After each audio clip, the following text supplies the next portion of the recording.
Me here. I'm here all the time. I'm here all the time. I'm like the smell in the bathroom.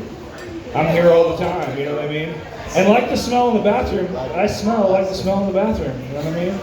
Yeah, no big deal.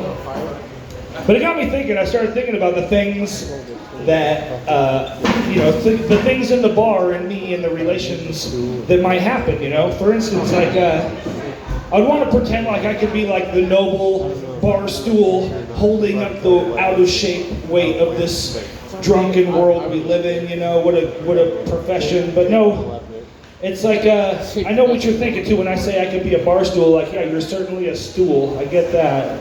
But, I'm not really the bar stool though. I think I'm more like the couch in the back.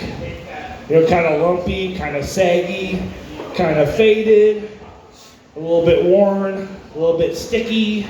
You know, women don't want to sit on me, you know what I mean? So on that note too, I'm kind of not like a keg, you know, nobody wants to tap that. You know, stuff in the bar, you getting this? Are you getting this at all? Okay, well yeah, I'm not like a keg, no one will tap that, but I am kind of like a bar table. Like I could be one of these rickety bar tables, you know, I'm responsible for a lot of spilled drinks. And nobody can really lean on me. You got to admit that, you know, if you know me, kind of fickle like that. So I start to think of the other things, you know, the good things I could be. But I'm probably more like your beer. I'm empty. You know, empty on the inside. Sad. It's not funny, that's just sad. But I guess I'm like the windows. You know, I'm very transparent, very see-through, very, you know. The fridge is cooler than me. I think that's pretty clear. Yeah, exactly. These are easy ones. These are all easy ones. If you don't like the easy ones, just wait. There'll be more complicated, more thought-out jokes that will also disappoint you. So just hold on, everybody. Got something for you. So that's what I mean too. We're doing this. We're coming up on 3 years of doing this mic here every Monday, more or less. And this is what you figure out. You're like, I'm going to develop comedy. I want to get up on stage. I want to, for me, I always wanted to be a comedian growing up.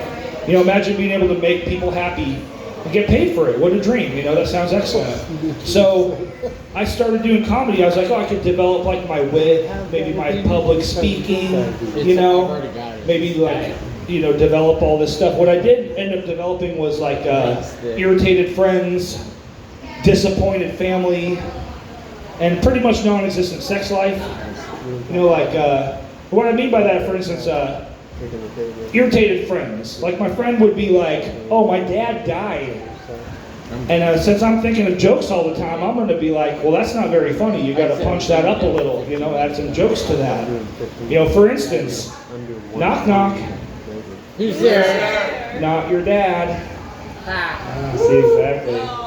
Yeah, see what I mean? Punch it up a little, add a joke. But that's what I mean. That's why my friends are irritated. It makes perfect sense. Also, disappointed family, like my parents. My parents were disappointed when I told them I wanted to do stand-up comedy. Oh, they were really disappointed when they saw my act. Are you kidding me? They were like.